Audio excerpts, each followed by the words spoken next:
அயர்லாண்ட பத்தி ஆ இந்தியன் மக்கள் என்ன கேட்க விரும்புவாங்கன்னு அத நான் வந்து ChatGPT கேட்டேன். அதாவது நம்ம ஆளுங்க வந்துட்டு இந்தியாவிலேருந்து அயர்லாந்துக்கு வரணும்னா, அவங்க மனசுல என்ன மாரியான கேள்விகள் இருக்கும்?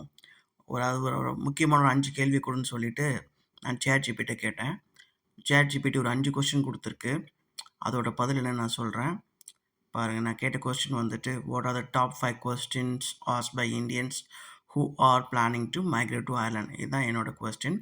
அதுக்கு பாருங்க ChatGPT என்ன குடுத்துருக்குன்ட்டு, அதுக்கு நான் பதில் சொல்றேன். ஓகே. ஓகே. ஃபர்ஸ்ட் எல்லாரும் கேட்கறது தான் ஜாப் ஆப்பர்ச்சுனிட்டீஸ். நல்லா இருக்கு ஜாப். நீங்க ஐடி, ஹெல்த் செக்டார், பார்மசூட்டிக்கல் இருந்தீங்கன்னா, கண்டிப்பா உங்களுக்கு வேலை இருக்கு. நம்பி வாங்க. ஆம், ஆமா. மெயினா இங்க மோஸ்ட்லி ஐடி பீப்பிள், நர்சஸ் நெறையா இருக்கவங்க. அப்புறம் அடுத்து வந்துட்டு what are different visa options. ஆமாங்க. இது வந்துட்டு ஃபர்ஸ்ட்டு நீங்க வந்துட்டு ஐடி இல்ல நர்சஸ் ஏதாவது இருந்தீங்கன்னா, மெடிக்கல் ஃபீல்ட்ல இருந்தீங்கன்னா, கிரிட்டிக்கல் ஒர்க் பெர்மிட்ன்னு குடுப்பாங்க. ஸோ, அதில வச்சு நீங்க வேலை தேடிக்கலாம். அப்புறம் அடுத்தது வந்துட்டு பார்த்தீங்கன்னா, நீங்க கிரிட்டிக்கல் ஸ்கில்ஸ் இருந்தீங்கன்னா, உங்க ஒய்ஃபும் கூட வேலை பார்த்துக்கலாங்க இங்க. அப்புறம் காஸ்ட் ஆஃப் லிவிங் அதான் இங்க பெரிய இஷ்யூ யூரோப்லயே போயிட்டுருக்கு இப்ப கரண்ட்டா. டப்ளின் வந்து வெரி எக்ஸ்பென்சிவ். ஏன் அயர்லாண்டே வெரி எக்ஸ்பென்சிவ்.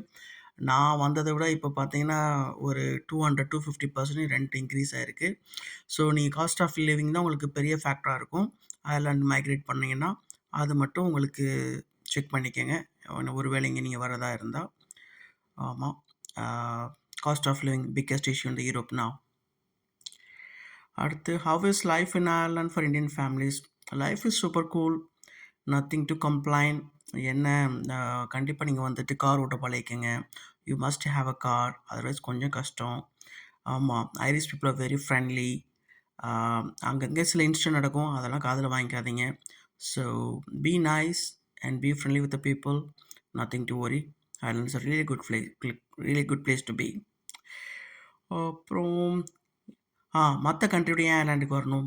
பெரிய அட்வான்டேஜ் பார்த்தீங்கன்னா, நம்ம லாங்குவேஜ் தாங்க. மத்த யூரோப்பியன் கண்ட்ரீஸ் போனா, நீங்க லோக்கல் லாங்குவேஜ் பேசணும்.